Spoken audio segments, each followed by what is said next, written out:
So what Jeff didn't tell you was he also reviewed our credit scores on the way in, potential investment sources, other things about the audience and all that good stuff.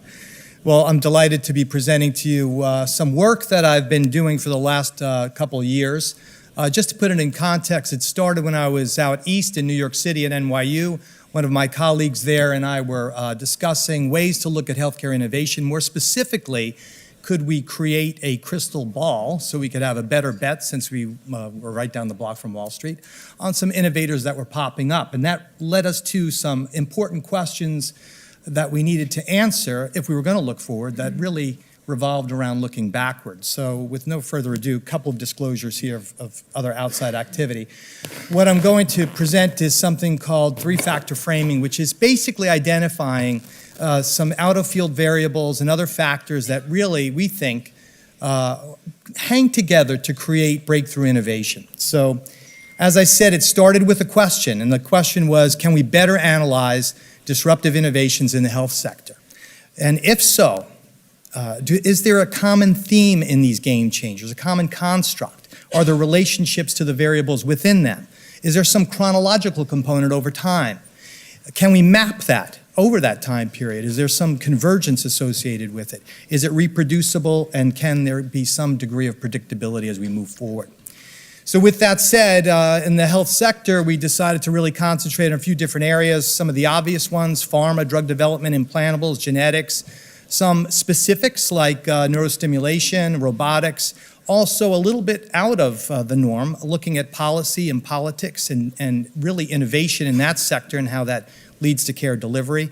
Some team-based learning, crew resource management, which I'll touch on a little later on, lean processes, and obviously artificial intelligence. So far we've looked at about 7 or 8 different breakthrough innovations, same number of companies. We hope to get 30. I'll talk about that in a second as well. Our early insights with what we looked at. In general, there are 3 foundational factors that we identified. One is it starts with a great idea, or something that already exists that needs a boost so that it can have a level of market eligibility that it is embraced by the greater market. Second is that within the ecosystem, that environment, there are rate limiters, these gating conditions. Some throw the gate open, incredible demand. Some close the gate, regulatory issues and things that blunt demand, or even technology, the application therein. And the third one is something that comes out of sector, an out-of-field variable, that X factor that pops in. And when converged at a particular place in time, they complete the idea and accelerate that innovation. So back to the question, based on a very early number of innovations that we reviewed, do they share a common construct? Yes. Are there relationships? Yes, within the variables. Is there a chronological component over time? Yes. Can we map them? We think so, yes. Is it reproducible? Again, we believe so. And is it predictable? I believe so and certainly hope so. So the model, the bottom line here is that it consists of the 3 foundational factors that I mentioned earlier, that when they come together they complete the idea, accelerate the innovation, achieve speed to market, and maximize the likelihood that this product or service will meet its endpoint target. So I want to define a little bit more detail. The first factor, factor 1, the bottom line here is market eligibility or ideation. These are ideas that are sometimes abstract and require very concrete logistical planning to move them forward to the market. The second is the gating conditions. They could include, but are not limited to, consumer and market demand, regulatory approval, how you scale it, the costs associated with it, and the application of advanced technology to make it come to market. The third, that out-of-field variable, best described as an approach, a method, or something that is from another sector or field that can be applied to accelerate the positive conditions or circumvent any of the negative conditions that might slow it moving forward. So a couple of examples, and we went back as far as 100 years. We're hoping that we're going to look at 30 years as the midpoint and get 30 companies ultimately, 30 breakthroughs. But penicillin, the most obvious. I'm not going to get into the history of penicillin. Probably 30% of us wouldn't be here today if it wasn't for penicillin. But the bottom line, when you look at the key factors, potential antibacterial agent, really difficult to mass produce, Impending World War II created not only the demand for it, but a lack of the technology in Great Britain to bring it to fruition.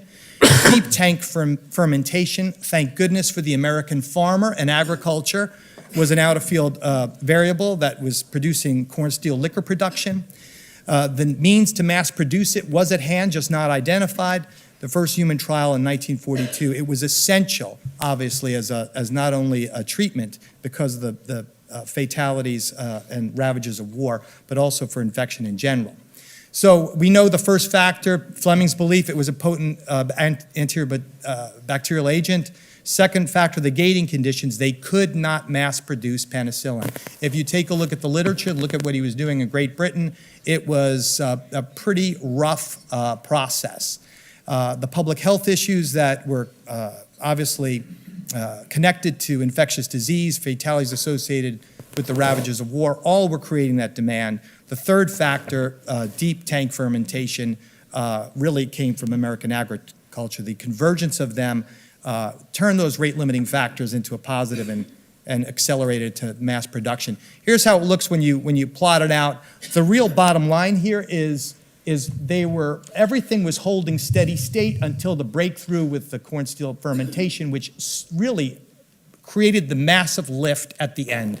That factor 3 always existed, was not embraced until some great minds got together and said, why don't we see what they're doing in American agriculture in a way to take the petri dish to the cornfield and really accelerate the mass production.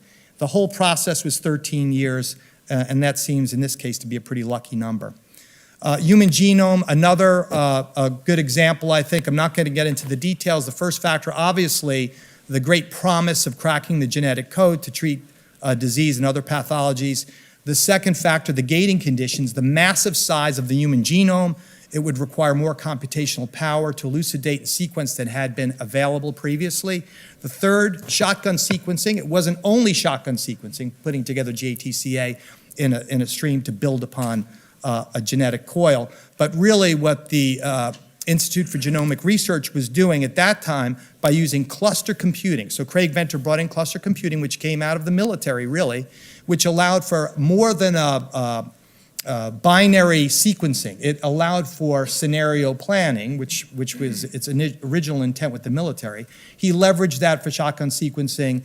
They were able to, ahead of schedule by 3 years, produce about 85% of the genome. So I think another good example that's a bit more recent and obviously has led to not only breakthroughs in precision medicine, but some commercial applications like 23andMe.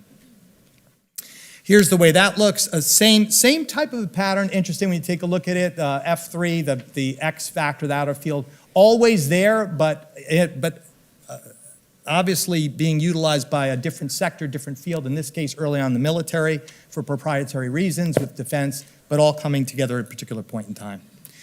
So folks have, as we develop this with students at NYU and others, what we hear is, hey, is this different from brainstorming? What about that? And it is different. Brainstorming is really group problem solving that is based on spontaneous contribution.